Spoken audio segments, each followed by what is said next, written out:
যারা এসএসসি পরীক্ষায় ফেল করেছো, আমি বলছিলাম তাদেরকে, যারা পরীক্ষা আজকে খারাপ হয়েছে, মন খারাপ করো না, ডিপ্রেশনে থেকো না, আত্মঘাতী সিদ্ধান্ত নিও না। মনে রেখো, পরীক্ষার রেজাল্ট একটা কাগজের টুকরা, আর তুমি হলে তোমার মা বাবার কলিজার টুকরা। একবার পাস না করলে 10 বার দেখবা। কথা বলেন ঠিক কিনা? হাজার সার্টিফিকেট অর্জন করলো লাভ হবে না যদি নবীর মহব্বত না থাকে। কথা বলেন ঠিক কিনা? ওই প্রেম হৃদয়ে ধারণ করো, যে প্রেমের দ্বারা, যে সার্টিফিকেট নিয়ে কবরে গেলে কবরে আল্লাহ পাক জান্নাতের গালিচা বিছাইয়া দিবে। এখানে আপনারা মৌলভীবাজারবাসী, আপনারা কি আমাকে ভুল বুঝতেছেন? তো ফেসবুকে যে ছেলেগুলা দালালি করতেছেন, কারণটা কি?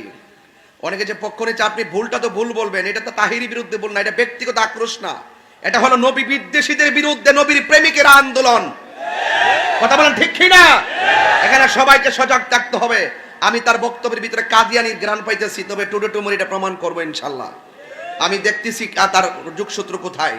এগুলা মুখে মুখে মিষ্টি ভাষা বললে মুনাফিক, এগুলা যাদের অন্তরে বক্রতা থাকে। এই জন্য আল্লাহ কোরআনে বলছেন, আমাকে বিষয় দিয়েছেন তো আমি একটু আমার বিষয়ের দিকে যাই, কারণ আল্লাহ পাক আকাশটা খুব ভালো রাখছে। কথা কোন ঠিক কিনা? এটাও একটা নিয়ামত। আলহামদুলিল্লাহ বলেন।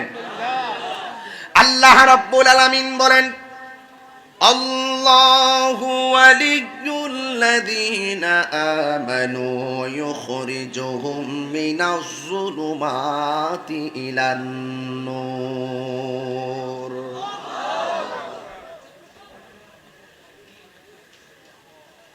আল্লাহ রাব্বুল আলামিন বলেন, যারা ঈমানদার তাদের অভিভাবক হলো আল্লাহ। সুবহানাল্লাহ। যারা ঈমানদার তাদের অভিভাবককে আল্লাহ, যার অভিভাবক হয়ে যায়, বিপদ আসবে, গালাগালি আসবে, অনেক ধমক শুনবা, ডানে অন্ধকার, বামে অন্ধকার, সামনে অন্ধকার, পিছনে অন্ধকার। আল্লাহ রাব্বুল আলামিন বলেন, আমি আল্লাহ তাদেরকে অন্ধকার থেকে বের করে আমি আল্লাহ আলোর দিকে নিয়ে যাই। আমি আল্লাহ তাদেরকে অন্ধকার থেকে আলোর পথে নিয়ে যাই।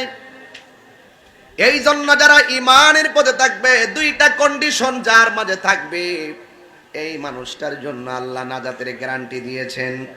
আল্লাহ রাব্বুল আলামিন কোরআনের মধ্যে বলে দিয়েছেন, ইল্লাল্লাযীনা আমানু ওয়া আমিলুস সালিহাতি ওয়া তাওয়াসাউ বিল হাক্কি ওয়া তাওয়াসাউ বিস। আল্লাহ রাব্বুল আলামিন মানে দুইটা কোয়ালিটি যার মাঝে থাকবে, এই লোকগুলো জান্নাতি। কোরআন শরীফ পড়লে কি খারাপ লাগে?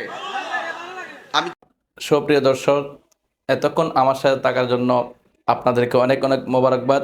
যদি আমার এই ভিডিওটি ভালো লাগে থাকে তাহলে একটি ফলো করে দিবেন, লাইক কমেন্ট শেয়ার করে দিবেন, সাথেই থাকবেন। আমি আপনাদের সাথে আছি। আসসালামু আলাইকুম ওয়া রাহমাতুল্লাহি ওয়া বারাকাতুহু।